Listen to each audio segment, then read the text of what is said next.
Hey guys, so I spaced recording my review I did last Friday morning about week 4. So I'm gonna make this recording here. Like I said, this is week 4. We're going over covalent bonding, just the covalent bonding lessons, like 1, 2, 3, and 4. Okay, so that's what this is gonna be covering. I'm gonna be going over just like a lot of the things that I think are most important to remember and understand, as there was a lot of information covered in this, but hopefully this will give you a good idea of what you're going to want to study the most, okay? And what is typically like most challenging for students. So I'm going to go over, first I'm just going to go over covalent bonding itself and cover that. Then we're going to do, we'll talk about polarity, and that includes like dipoles and things like that, electronegativity differences. Actually, before we do that, we'll go over drawing Lewis structures. Okay. Then we'll go over like the Vesper theory, because that is like drawing and imagining orbitals, right? Like in the 3-dimension, which is really important to getting when we get into hybridization. Okay. So we're gonna talk about that, and then we will end with polarity. That'll be good. Okay. So let's get into it. So what covalent bonding is, really it's how like any atoms connect with each other, right? It's sharing of electrons, and some people get this confused with ionic bonding, but I'll kind of try to help you point out the differences here. Covalent bonding is how most atoms will bond with each other, though. So let's say I'll use this example a lot, CH4, just because it's kind of easy to explain. If I drew the Lewis structure for this, I guess just a little reminder for drawing Lewis structures, we start with the molecule with the least Zeph, which I'll explain what that is later, but usually it's going to be carbon in the middle. So carbon in the middle, and then it has 4 hydrogens. So we're going to draw the 4 hydrogens bonded to carbon. And carbon, just know it can only, like max bonds it can make is 4 bonds. So if it's CH4, it's going to be bonded to 4, okay? So each of these right here are covalent bonds. That's 1, this is 1, this is 1, no covalent bonds. And basically what's happening is carbon, if we look at its electron configuration, we have 1s2, 2s2, and then 2p2, right? That would be its electron configuration.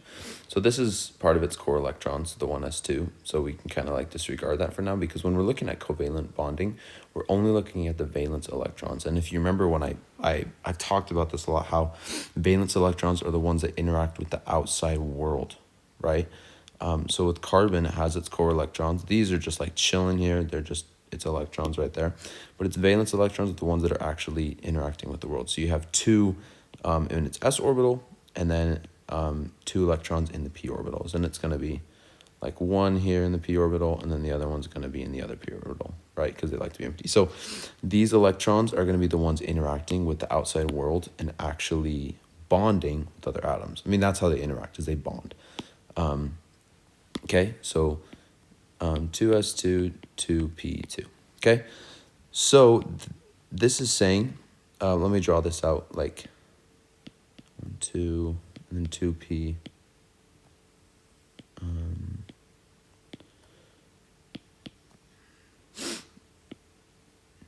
Okay, so in this valence shell, there is the potential to have 2, 4, 6, 8 valence electrons total. So 8 of them will make it full, right? And making the valence shell full is very stable. So carbon, basically these orbitals have the ability to accept 4 more electrons, right? If it accepts 4, it'd be 1, 2, 3, 4, and then the valence shell is full, and then it has the same amount as the noble gases, which is very stable, right? So that is why it can make 4 bonds, because in each of these bonds, carbon, here's its orbital, and then hydrogen is over here with its orbital and electron. And basically carbon's like, let's share this electron, so then I'll have 2, you'll have 2, and we'll both be happy, right? Because if, like, say they share it like this, remember hydrogen only has 1 valence electron. Here's its electron configuration. If you add another electron to it, it's going to be 1s2.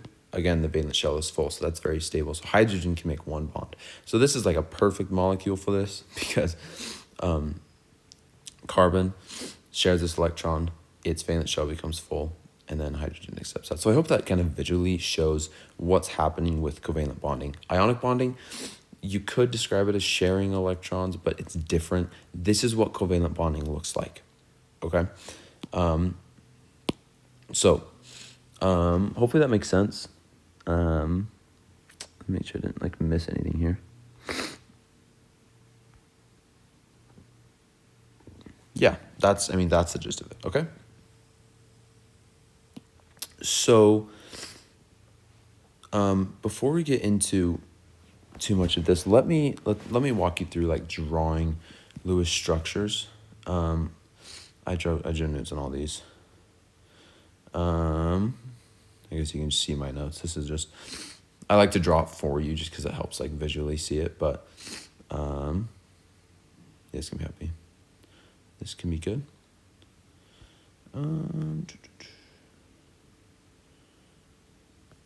Okay, there we go. So drawing Lewis structures. We want to start with, again, the molecule that has the lowest Zeph, or the lowest effective nuclear charge. Okay, and basically, I'm trying to figure out how to explain this. I mean, usually it's pretty obvious. Like, if you have NH3, CH4, CO2, all of these, like, I just don't overthink it. Don't be like, oh, which one's the least F? It's like, well, this is hydrogen.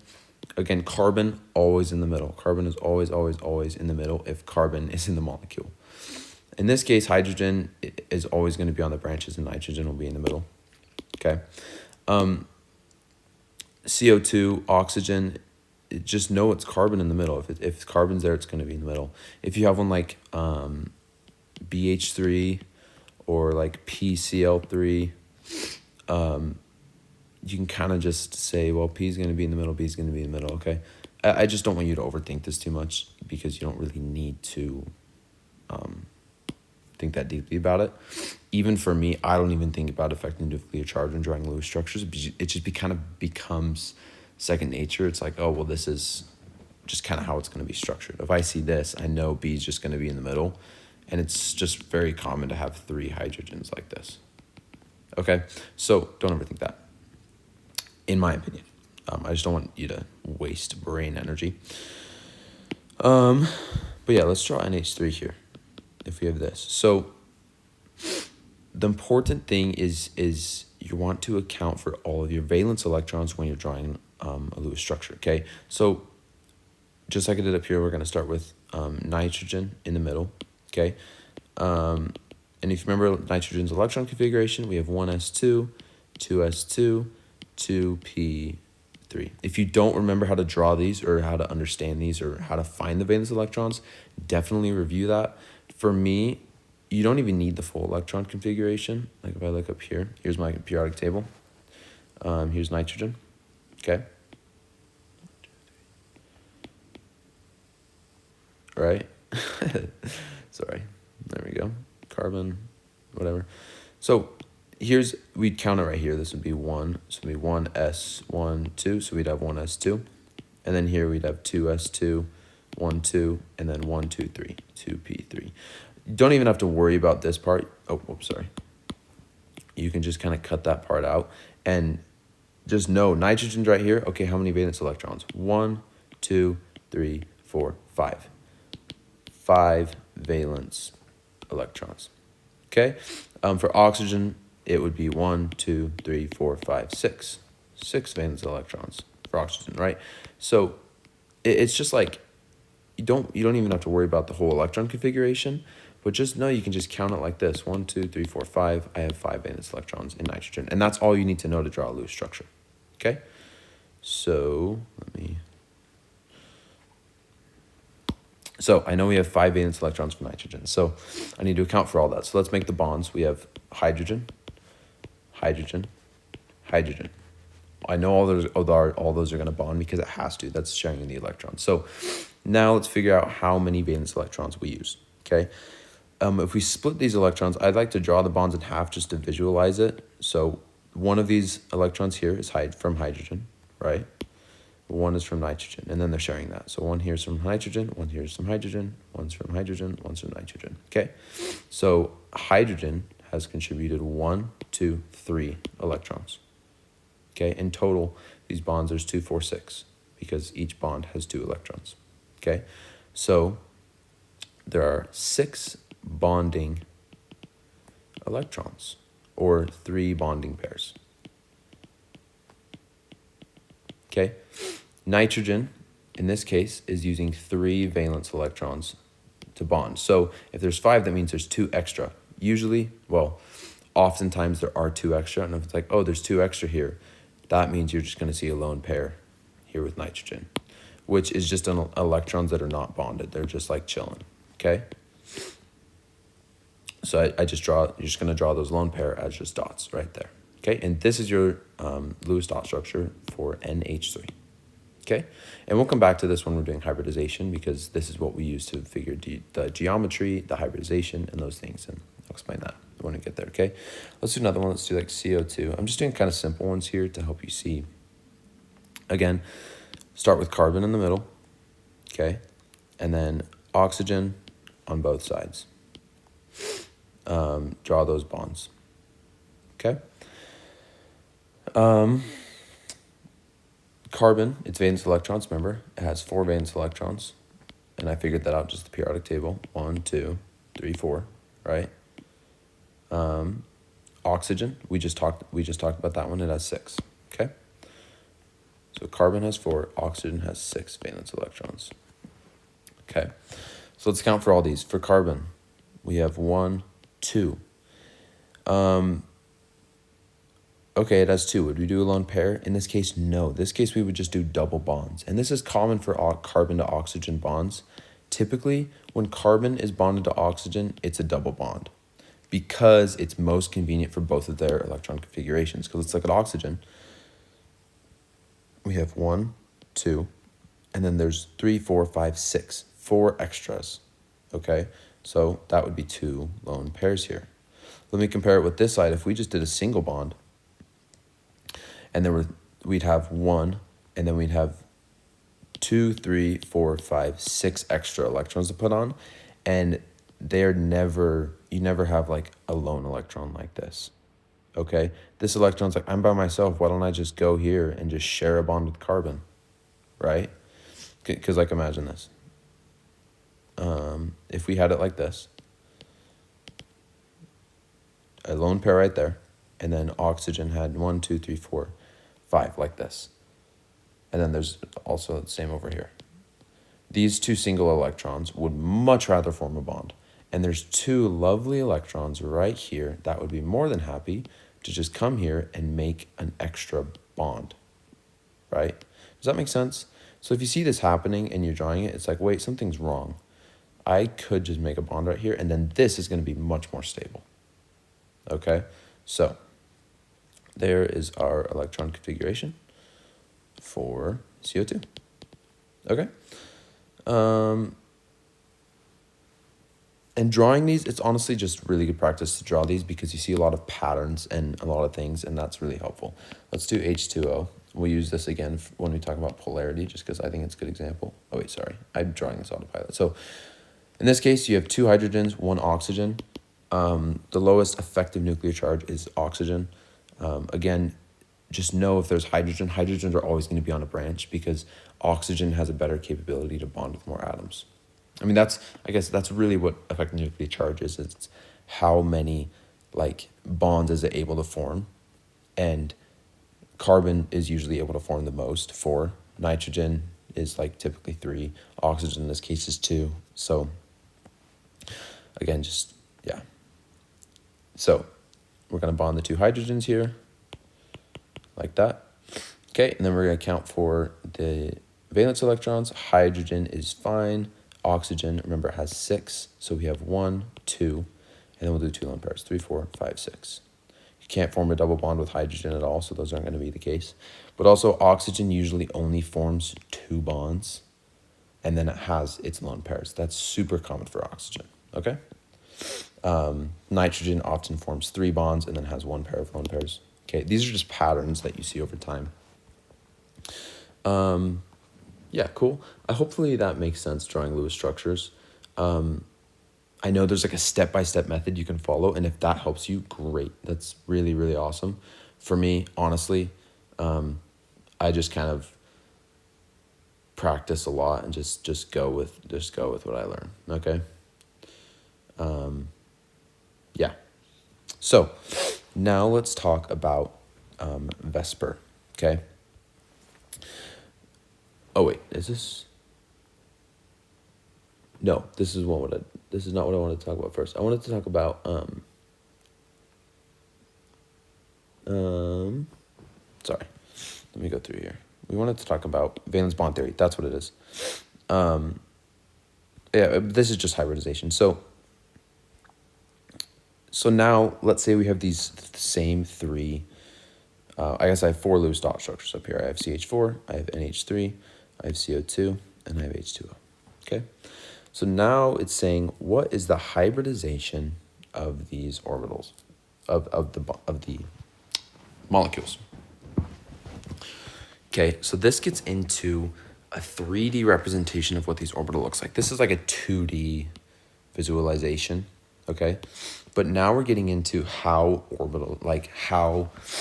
atoms bond with each other, okay? So let's start with CH4, which is, in my opinion, the most simple one. So what happens here, remember it's valence shell. We have 2s2, 2p2, okay? Basically, like I said, carbon can accept 4 electrons and make 4 bonds. So in this shell, we have 1 s orbital, that's full. We have 4 p orbitals, 3 p orbitals. Only 2 of them have electrons like this, okay? So then you're like, okay, it can accept 4 electrons because there's 4 open spaces, right? There's those open spots right there, and accept 4 electrons. So maybe you'd think, okay, well, maybe the electrons are just going to be added onto here like that. But actually, this is not what happens, because they want to bond in like a uniform way. So what these orbitals do is they form hybrid orbitals, which means this s orbital combines with like these 3 pi orbitals, and they form 4 hybrid orbitals. It's basically just a mix of an s and a p orbital, and that's where we're seeing these sp, sp2, sp3, ... These are different kinds of hybrid orbitals. Okay, so let me give you this chart down here so you can see them. So sp orbitals, they are made when you take 1 s orbital and 1 p orbital. Okay, so this would be if you take 1 s orbital and 1 p orbital, it makes 2 sp hybrid orbitals. Okay, I'm gonna draw this as like equals, and it makes 2 because it wouldn't make 1, it would make 2. Just think about like 1 s orbital combining with 1 p orbital makes 2 s orbitals. 2 sp orbitals. Okay, they're combining to make 2. When we look at, there's a term called s character and p character. This would be 50% s character and then 50% p character. You don't really need to know this super well. I think you've done your quizzes, but I'm just kind of pointing this out so you're like, oh, that's what that's meaning, okay? So 50-50, S character, this is S character, P character, it's just 50-50, okay? Okay, now we have sp2 orbitals. So this is one s orbital plus two p orbitals, okay? And if you look at this abbreviation, it's like, well, sp2, two p orbitals, one s orbital, sp2. And you can probably guess that forms three sp2 hybrid orbitals. So the name of the orbital, like sp2, the hybridization, that's just like what orbitals made the hybrid orbitals. And all the hybrid orbitals basically look the same, but it's showing you like the origins of the orbitals, what orbitals were used to make the hybrids. Okay? What the freak? Sorry, I'm trying to make this organized and clean here. So sp2. So now sp3, we have one s orbital. Oh, sorry. For this up here, it would be like 33% s character, 67% p character, right? Which is just like a third s, 2/3 p. It's just how it's added up, okay? And then one s orbital for sp3 now. We're going to do one s orbital plus three p orbitals equals four sp2 hybrid orbitals, okay? And this would be 25% s character, 75% p character, okay? So basically what's happening here, like I showed you up here, the s orbital is combining with a certain amount of p orbitals, either 1, 2, or 3, to form a certain amount of hybrid orbitals. And what do these hybrid orbitals do?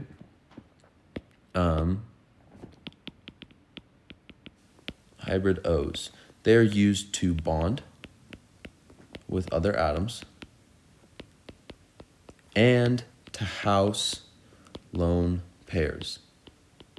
Okay, and I'll show you some examples of that in a second. But the main thing they do is bond with other atoms. So if there's two sp hybrid orbitals, that means it's bonding with two atoms. Okay, if there's three hybrid orbitals, it's bonding with three atoms, not forming three bonds, bonding with three atoms. Okay, there's an important distinction there because, for example, double bonds, it's bonding with two atoms here. It's making four bonds, but just two atoms, which means it's two hybrid orbitals. And I'll explain that more in a second, but just make that distinction. If it's sp2, if it's sp, bonding with two atoms, sp2, bonding with three atoms, sp3, it's bonding with four atoms, or housing lone pairs, okay? Hopefully that makes sense of what this stuff means, okay? Because this can be really confusing, but it's actually just like, it's kind of simple when you just break it down, okay? So let's go back to CH2 up here. We have our hybrid, our orbitals, and like I said, these are going to, oh gosh, I'm so sorry. Like I said, these are going to combine with each other to form orbitals. And what hybrid orbitals are they going to make? Well, we have one s orbital and then 1, 2, 3 p orbitals, which means we are going to form, well, I guess to figure out which one of these they are, I would look at, don't look at this just because I feel like that can get more confusing. I've been stopped up before. Just look at this, okay? How many atoms is carbon bonding with? Well, 1, 2, 3, 4, okay? It has four bonds, four atoms it's bonding with, which means it needs four hybrid orbitals, okay? So it's going to take these and it's going to combine all of these together to make these four hybrid orbitals. And this is what they look like, okay? It's like we're taking a p orbital and like merging them together and making these weird looking fish orbitals, okay? So now if I could like visualize this for you, here's what it's going to look like. So we have carbon, and we have its little weird like orbital here. Does it again up here. Does it again up here. And then right here. Okay? And then hydrogen has just its s orbitals that it's bonding with like this. Okay? And they are all sharing their electrons like that. Beautiful. Look at that. That is how the orbitals bond with hydrogens and to form that. Okay, so when we're looking at this carbon right here, what is the hybridization of the central atom? Usually there's not like hybridization of the molecule because we're not looking at what's the hybridization of hydrogen. It's just usually the central atom, what is its hybridization? Or like the surrounding atoms. But in this case, it's going to have an it's going to be sp3 hybridized. Okay? Because for all these reasons, it just matches up, okay? So if there are 4 limbs or 4 like atoms it's bonding to, or 3 atoms it's bonding to in a lone pair, it's going to be sp3. Okay, and I'll show you that to you in this one. Let's do this. Let's do the one I just showed you up here, NH3. Okay, so we have N. Oh, I guess we're going to draw the Lewis dot structure here. Oh, I already did do that. So like this. Okay? So let's go through the same process. How many atoms is it bonding with? Okay, so we have 1, 2, 3. There's 3 atoms. And then we need to ask the question, how many lone pairs? We didn't have to do this with CH4 because there were no lone pairs, but now there is one. So how many lone pairs? There's 1 lone pair. So combine that together, there are 4 hybrid orbitals we need to make, okay? Because these are the 2 things that contribute to hybrid orbitals. Now we need 4 hybrid orbitals, okay? So the one that makes 4 hybrid orbitals would be sp3 hybridized, okay? So what's the hybridization of this central atom? It's sp3, okay? And even though don't get tripped up by this, there's 3 bonds, but this lone pair also takes up a hybrid orbital, okay? So this one's sp3 hybrid, okay? This contributes to the geometry of the molecules too, but we'll do that after I go through a few more examples of this so you can understand hybridization, and then we'll do geometry, okay? So let's do now...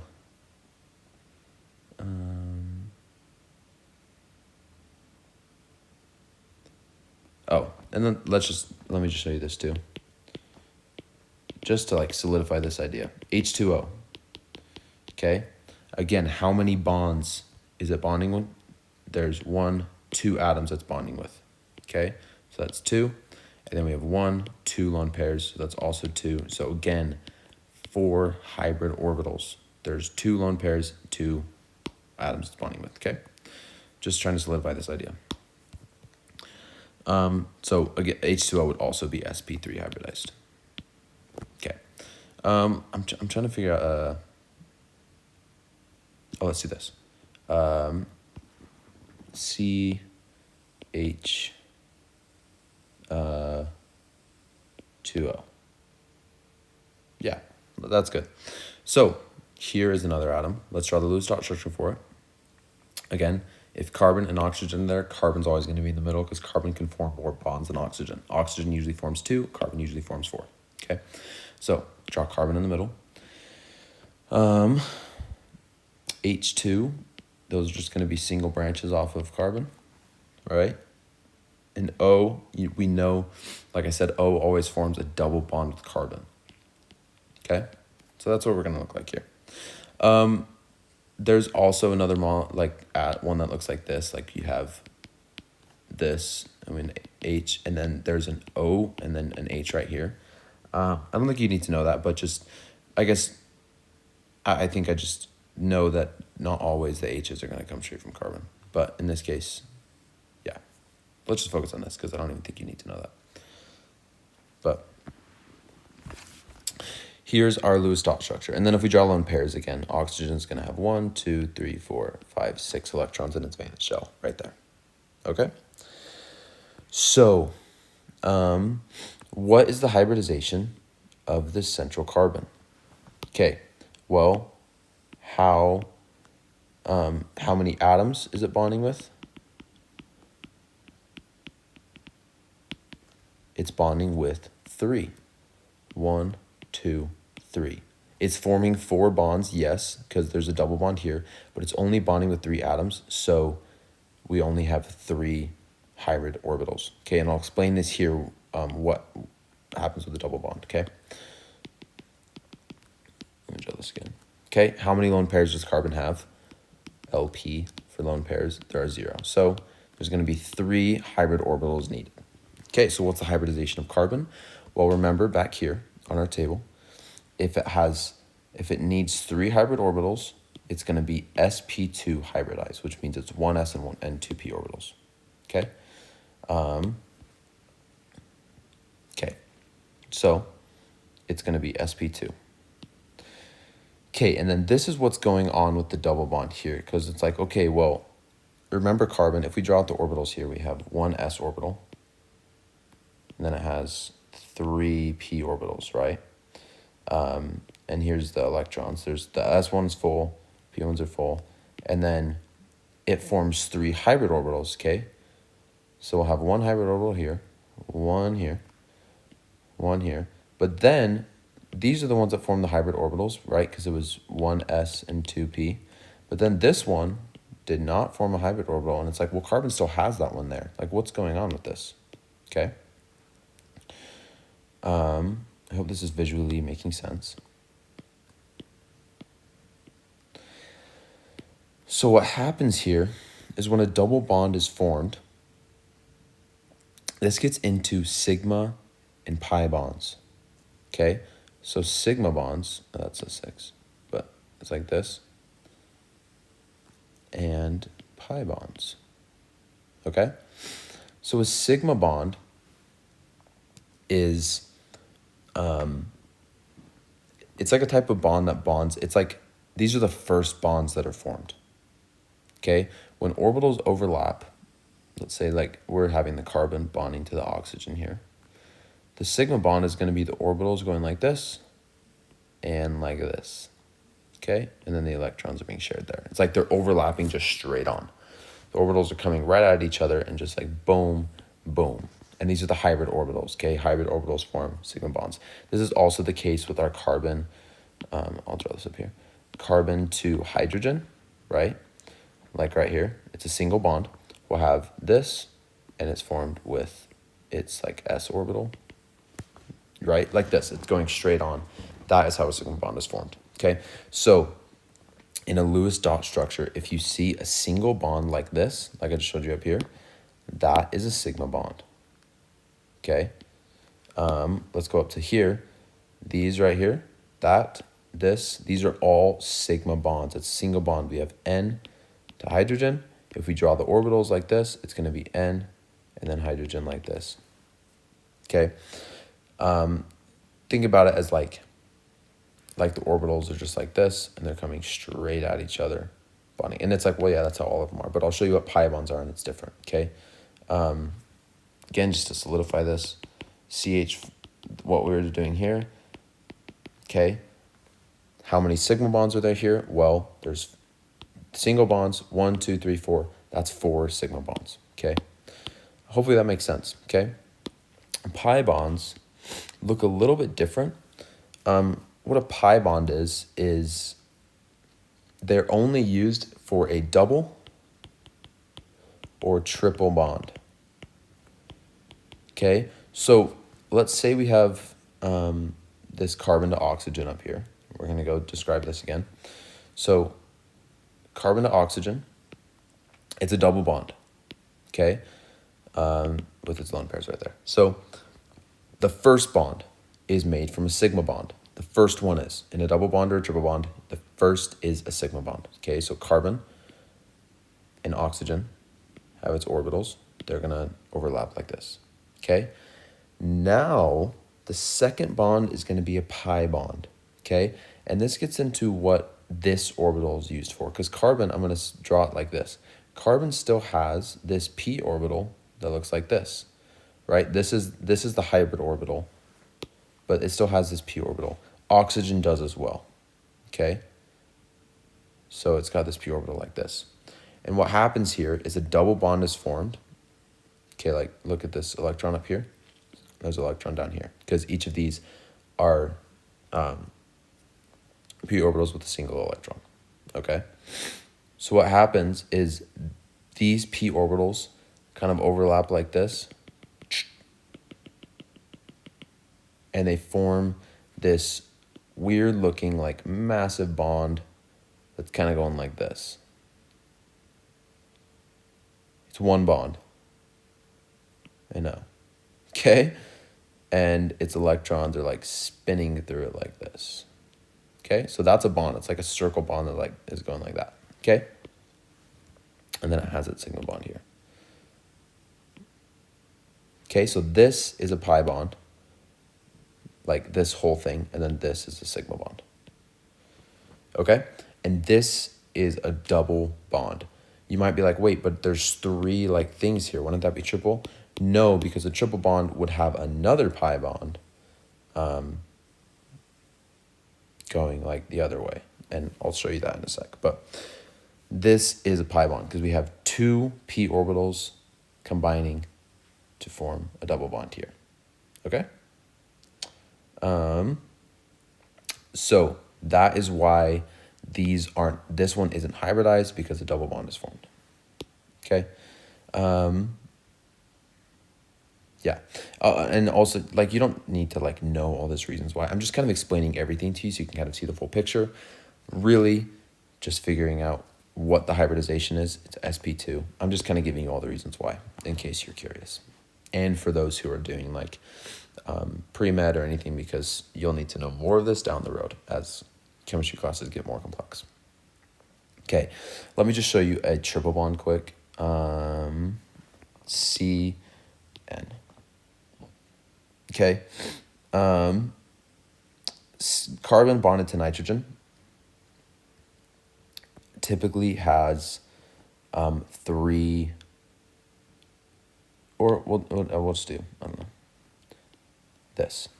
Nitrogen bonded to nitrogen typically has 3, makes a triple bond, okay? Because again, nitrogen has 5 valence electrons.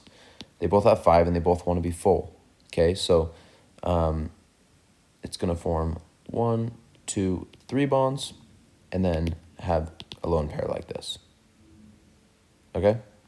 And then that makes sense. It's 1, 2, 3, 4, 5, 6, 7, 8. So this is like 2, 4, 6, 8. So this one is full, 2, 4, 6, 8. Each has a full valence shell of 8 electrons. Okay, so yeah, here's our triple bond. What is the hybridization of nitrogen?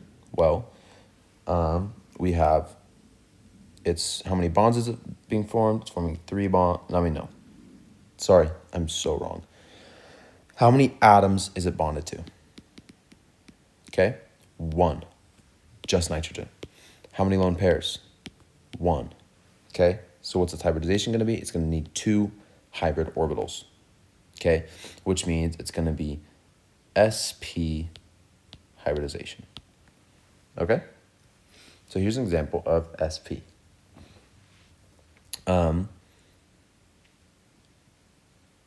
So 2 hybrid orbitals. One of the hybrid orbitals, like I said here, we have, here's our s orbital, our 3p orbitals, okay? Remember, for sp, it takes 1 s orbital and 1 p orbital to make 2 sp hybrid orbitals. So that's what we need. The ingredients call for 1 s orbital and 1 p orbital. So these are going to come together to make 2 hybrid orbitals, okay? And then these 2 are extra p orbitals. So these are going to be used to make pi bonds, the double and then the triple bond. Okay. So if I draw this here, we have N1 hybrid orbital is going to be used for our lone pair. The other hybrid orbital is going to be used to bond with nitrogen. This one will have the same thing. And then its lone pairs with hybrid orbital. Okay. And then this is where it gets kind of crazy, but so this is the first sigma bond. Okay. Now we're going to have the orbitals come like this. They're going to overlap, create pi bond. And then if I draw another one like this, like 3D, it's going like sideways like this. And then the other one this way. And then they overlap this way. Okay. Trying to draw three-dimensional here, but there's our second pi bond. Okay? So nitrogen would have how many sigma bonds? It would have one sigma bond because it's used once in there. And then how many pi bonds? It would have two pi bonds. Okay? Because there's one, two. Okay? So I explained a lot here. Important things from here. Know how to figure out how many sigma and pi bonds you have. That's important. And also understanding this shape here, what the pi bond and sigma bonds actually look like, is also important. Okay? And then figuring out the hybridization. Okay? Hopefully that makes sense. I went through an SP example, I went through an SP2 example, and then I went through an SP3 example. So now let's use these examples that we went through, and let's go through some geometry. Okay? I'm going to bring this table over here just because we're just going to add the geometry to it. The freak, okay. Being stubborn. Copy. Sweet. Okay, I'm going to delete this because we're just going to do geometry over here. Okay, so first let's start with SP. Okay, I'm going to give you a different example here. We're just going to do HCCH. Okay, so that's C2H2. Here's our example. I just spoiled the loose dot structure for you, but here you go. C2H2 here. Carbons are going to be in the middle, and then hydrogen's going to have to be on the outside. Okay. In this case, with this one, carbon has, it's technically like one, it would have, each have a lone pair. It can't form another bond with hydrogen, and carbon doesn't like to have a lone pair. So in this case, you're going to have these electrons combine here and form a triple bond. Okay? Like that. Okay? So what is the hybridization of carbon? Okay, so again, how many atoms is it bonded to? It's bonded to 2 atoms. How many lone pairs? 0. Okay, so our hybridization is 2. Up here, if we need 2 hybrid orbitals, it's going to be sp hybridization. Okay, which means 2. Again, with triple bonds, it's usually like this because we, like I drew up here, these 2 are going to form the hybrid orbitals, and then we'll have 2 extras to form triple bond, okay? So with triple bonds, it's typically sp hybridization. So if it's sp hybridization, the geometry is going to be linear. This means that it's flat. Like this is just a flat, straight line like this. Okay, that's our geometry. Looks like this. Flat, linear, flat line. Okay, it's like a stick floating through. Okay, that's our geometry. Okay, next let's do sp2. Let me give you another sp2 example. We're gonna do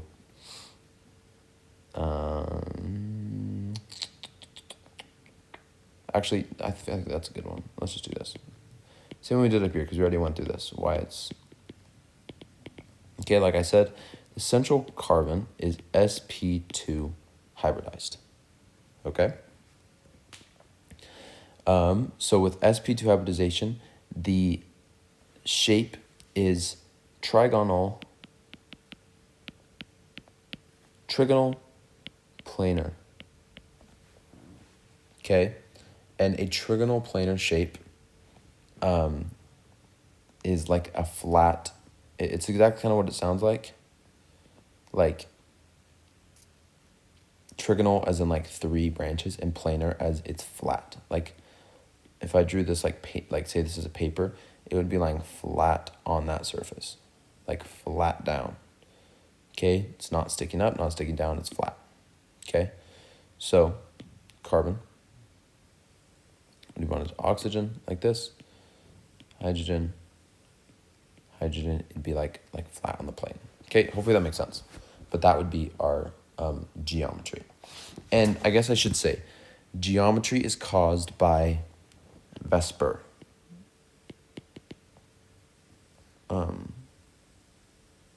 Valence shell. VSEPR. This means valence shell electron pair repulsion.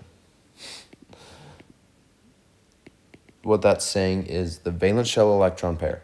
Valence shell electron pairs. That's just the valence shell electrons. All the electrons that exist in this molecule that are spinning around everywhere. We have some spinning here with the bond. We have some spinning here with this bond. We have some spinning here with this bond. Okay? And repulsion. They're repulsing each... Oh my gosh. It keeps deleting. And they're repulsing each other. So when negative charge comes in contact with negative charge, they repulse. Okay? Which causes it to create this geometry, create this shape. Right? So the electrons here in hydrogen are repulsing this, and these are repulsing this, and the electrons up here are repulsing up here and repulsing here. Okay? So all of these are repulsing each other, which causes this specific geometry to form. Okay? So that's basically what's going on. So trigonal planar for sp2. Okay?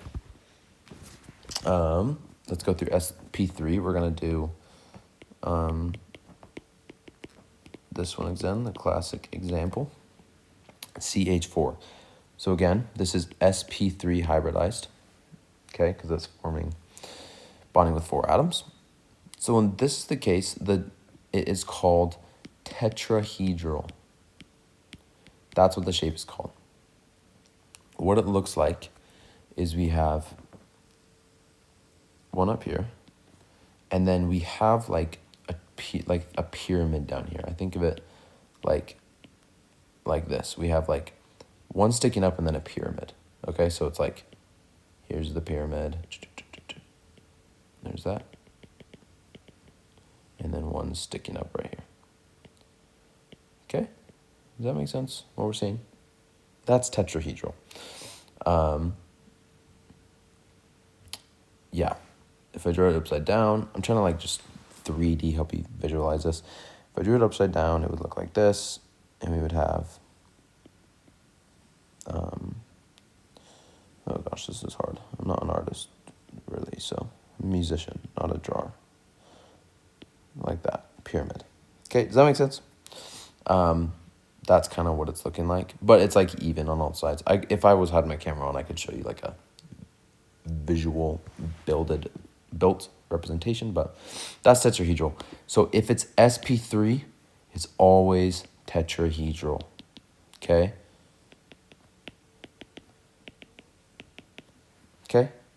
Always tetrahedral if it's sp3. So, tetrahedral. Okay? Okay, but what if, remember the example we had with this? NH3 as a lone pair up here. And this one's also sp3. Remember we talked about that because there's 3 atoms in one lone pair. So that means there's hybrid orbital here, hybrid orbital here, hybrid orbital here, hybrid orbital here. That's 4 hybrid orbitals, which is sp3 hybridization. So this would also be tetrahedral. I'd imagine it like this, where we have like all the hydrogens down here, and then we have the lone pair just sticking up straight, right? Also in a tetrahedral shape. It's just a little different because we have a lone pair. Okay, but what about H2O? What about H2O? So we have H2O, right? What is this hybridization, right? We have 2 atoms that's bonded to 1, 2, and 2 lone pairs. So we need 1, 2, 3, 4 hybrid orbitals. So it's going to be sp3 hybridized. It's also going to be tetrahedral shape.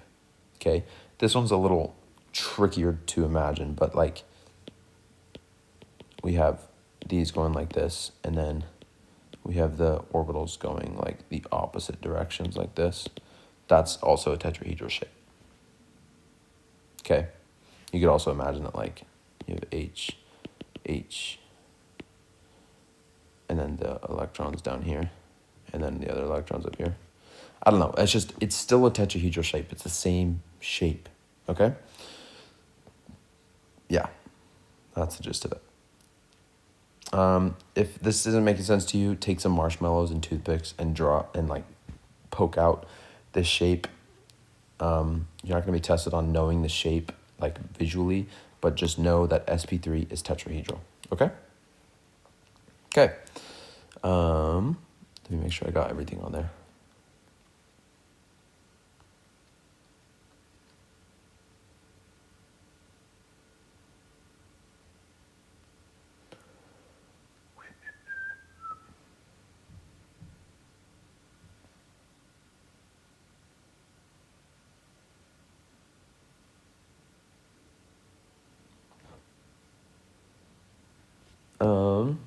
Let me just make sure I didn't miss anything. Review your notes while I look this up.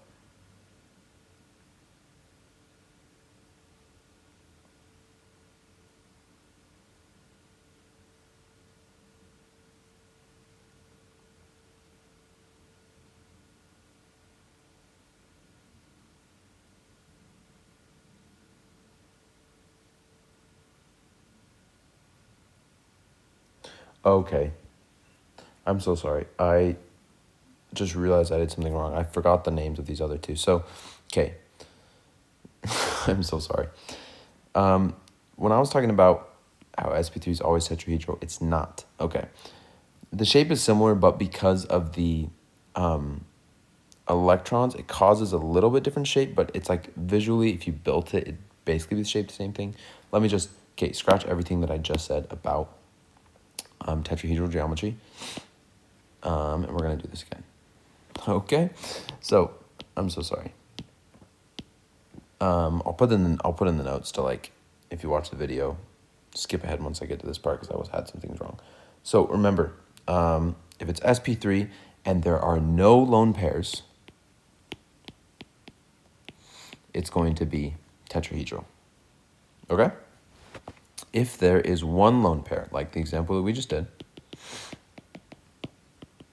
I'm glad I checked this. If there's one lone pair, the shape is going to be called trigonal pyramidal. Okay? Basically, it's the same thing I just drew for you. It just has a different name. So we have trigonal, as in like 1, 2, 3, and then we have our lone pair up here. It's called trigonal because there's 3 bonds down here. Pyramidal because this forms kind of like a pyramid, right? Like that, and then we have just the lone pair up there. So again, it's kind of the same shape, but it's like this. So if we didn't draw the lone pair, then it would just look like this. We would have carbon bonded to the 3 hydrogens, and they're all sticking down like this. And this happens because of this electron pair causes greater repulsion right here. So it actually pushes these down a little bit more, forming like a little bit steeper of a pyramid. Okay? So trigonal pyramidal if there's one lone pair and it's sp3. Okay? So the next one, like the example I just gave you, H2O. Okay? This is, again, it's sp3 hybridized.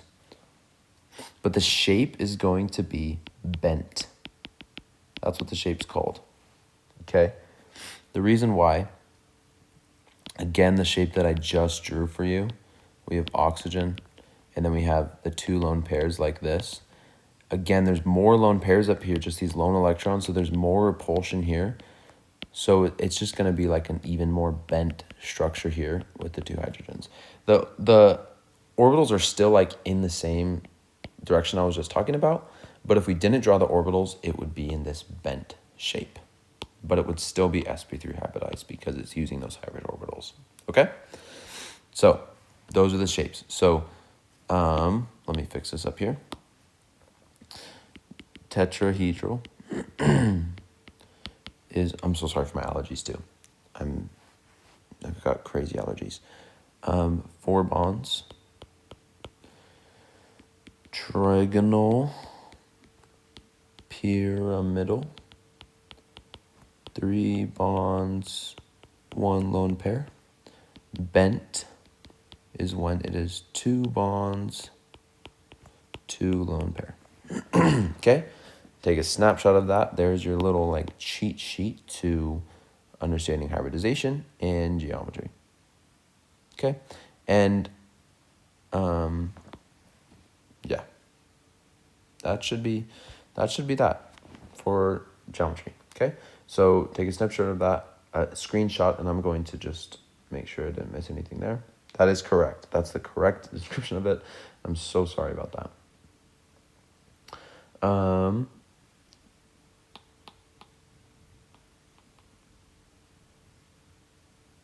Okay, the last thing I'm going to do really quick is polarity.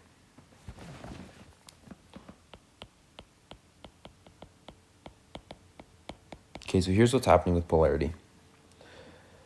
Basically, this goes back to, you want to understand electronegativity.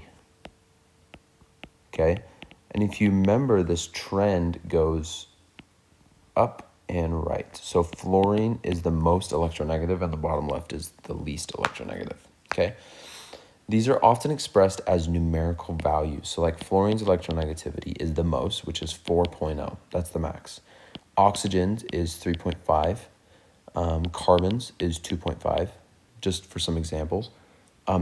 So fluorine has a higher electronegativity, oxygen is less, carbon is less. Hydrogen's is 2.2. Okay, so a little bit less than all of them.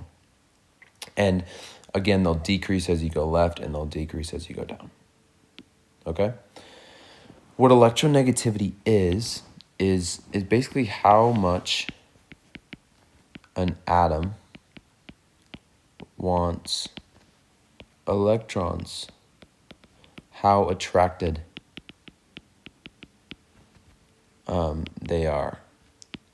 So electrons, it's like they're a magnet. So fluorine being very electronegative is like a magnet it pulls electrons towards it because it wants them so bad, and the electrons feel so safe and so comfortable around fluorine that it'll just pull these electrons in.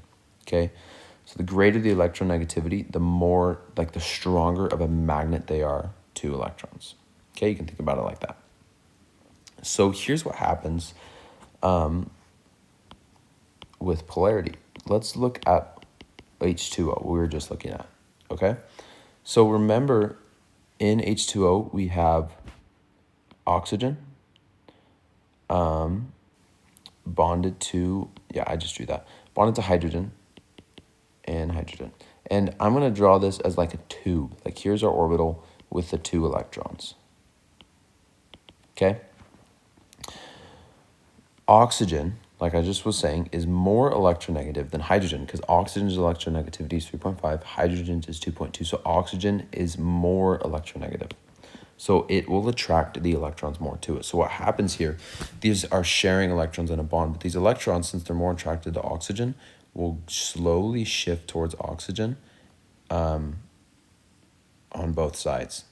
So actually what this realistically looks like is you have oxygen with the electrons like right here and hydrogen down there. So the electrons are actually closer to oxygen than they are to hydrogen.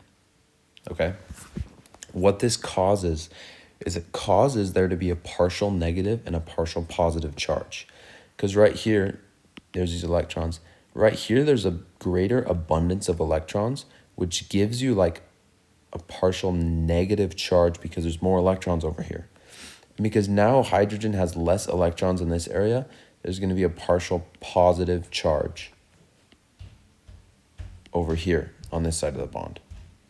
Okay, so just looking at this bond between oxygen and hydrogen, we have a partial negative part over here, partial positive. They're not charged. There's no like missing electrons. It's just that there's a shift of electrons this way, which creates a greater negative charge over here. Okay, and if you know what polarity means, Poles mean like opposites, like the North and South Pole. You have the North Pole up here and you have the South Pole down here. Think about it like this is negative and this is positive. They're opposites, okay? Or like a magnet, you have negative up here and you have positive down here. They're polar. Polar means they are opposite. When like the United States is polarized, you have the Republicans over here and then the Democrats over here with the donkey, right? When it's polarized, it means we're being separated and there's opposites. Like there's an opposite over here and there's an opposite over here. Polarized means there's opposites and there's being separated, okay? So what we're saying here is a polar bond means there's a partial negative and a partial positive side of this bond, okay? And why is this significant? So because of a polar bond, it can cause an entire molecule to be polar, which affects how it connects with other molecules, okay? So oxygen here, because of its bent shape, remember, it's shaped like this. Up here, there's a partial negative charge. Down here, in this whole area, there's one over here and partial positive over here and over here, right? So partial positive, partial positive. It causes what's called a dipole. A dipole means two poles. Di is two, poles is two. So there's a pole here and a pole here, and it causes this like shift. I'm going to draw it like this. If we have like this, like we have positive charge over here and it's getting positive over here and it's getting negative over here. So there's this shift of like an entire molecule. If I drew it like this is positive over here and this side is, this is negative over here and this side is positive, okay? So let me visualize this a bit more. If I draw it like different colors. So oxygen is blue. Here's our positive side of the molecule, our negative side, and then here is our positive side of the molecule. H, okay? And then we'd have like a shift right there. Okay, so there's our molecule. Part of it is positive, the other part of it is negative, the other part of the molecule is positive. Okay, so what happens here? When this molecule interacts with another molecule, let's say another water molecule, the top here is negative, and the bottom is positive. So what happens here is this negative is going to be attracted to the water molecule because positive and negatives are attracted. And if another water molecule came, it'd be attracted again.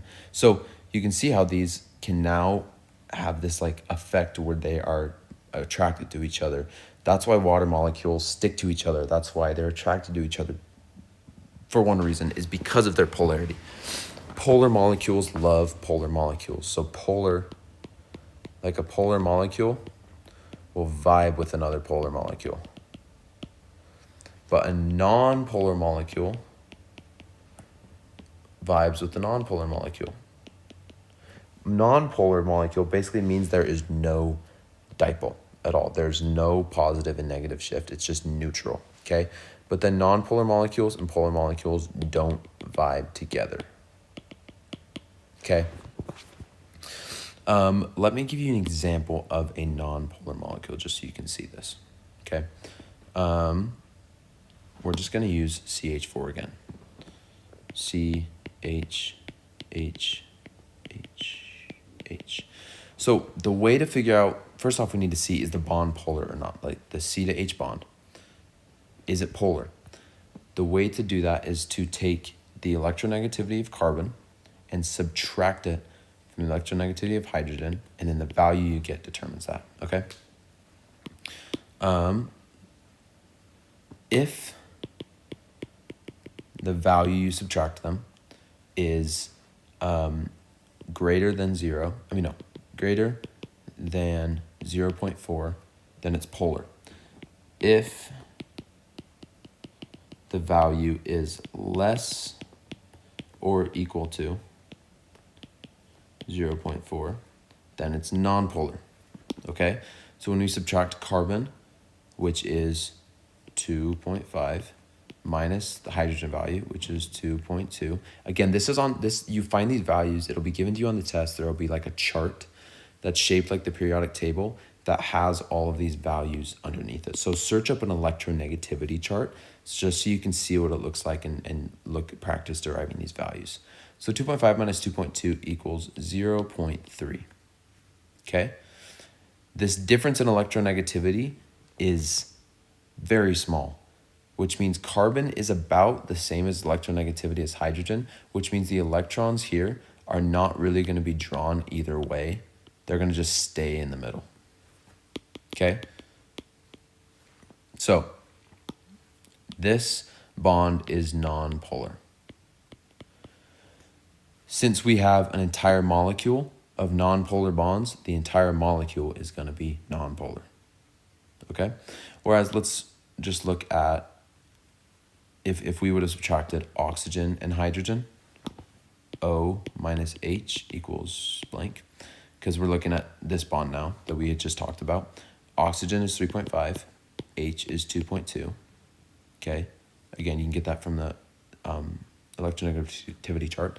The difference is 1.3, which is much bigger than 0.4, okay? Which means that bond is very electronegative, okay? Let me give you another example that might be a little trickier. CHHHCl. Okay, this is CH3Cl. We have 3 hydrogens and 1 chlorine bonded. If we're drawing this for chlorine or any other halogens, just a tip, this is what it would look like. They only form 1 bond and there's 3 pairs of valence electrons. So for halogens, 1 bond is formed. This includes fluorine. So like if it was this, it'd be the same. It looked exactly the same, just with fluorine instead, okay? So actually let's use fluorine just because I have its electronegativity right here. So let's look at this bond. Carbon to fluorine. Is this bond polar or nonpolar? Well, fluorine is 4.0. Subtracted from carbon, which is 2.5, 1.5. Okay, so this bond is super polar. There's a negative over here and a positive over here by the carbon, okay? What about the carbon to hydrogen bonds? Hi. Sorry, my wife just walked out.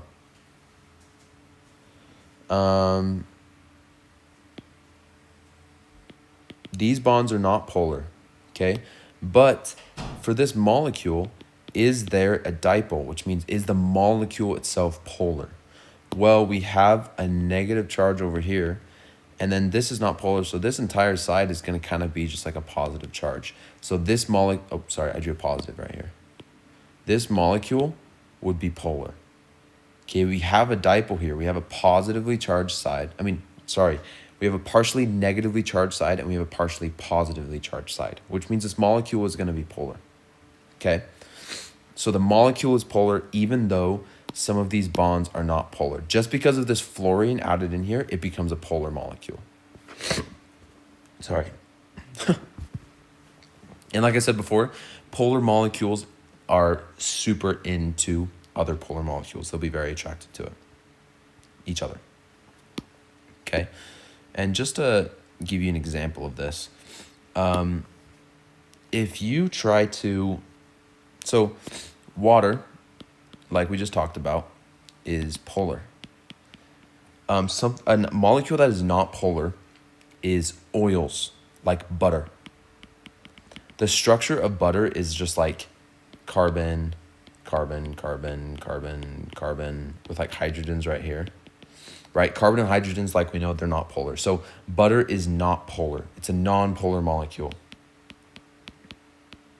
And if you've ever tried to rinse off your hands, like you get butter on your hands after you're making cookies, and then you go rinse it in water, it is so hard to get off because the water and the butter don't vibe. The water doesn't stick to the butter. It just goes right by it. They're like repulsed to each other because this is polar and butter is not polar.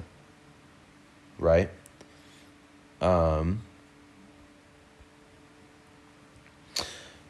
So water is polar, butter is non-polar. So because of that, they don't vibe. It's going to be really hard to rinse it off. Fun fact here, dish soap, or just soap in general, is a molecule that's shaped like this. It has like a head over here, and then it has like a tail right here. This side of the molecule is polar, okay? And this side of the molecule is non-polar, drawing an equal sign because it's like neutral. So what happens is our water molecules with oxygen and hydrogens that are polar, and then our butter molecules shaped like this that are non-polar, these stick to this side of it, and the butter sticks to this side of it, and then it washes it down. So if you have butter on your hands, you go rinse it in water, it doesn't work because water is polar. But once you put dish soap on, the dish soap has polar and non-polar ends. It's like a split molecule. So it sticks to the water, and then it sticks to the butter, and then it rinses them off. So once you put soap on your hands to rinse off butter, it'll just come right off pretty easily. Okay, so that's just a fun fact, but that's how polar and non-polar molecules kind of work and go together. Okay, and why they're significant. So that's another thing that's important for you to do. If you're given a molecule of any kind, it's important for you to know how to figure out if it's a polar molecule or not. Okay, so use what I just told you.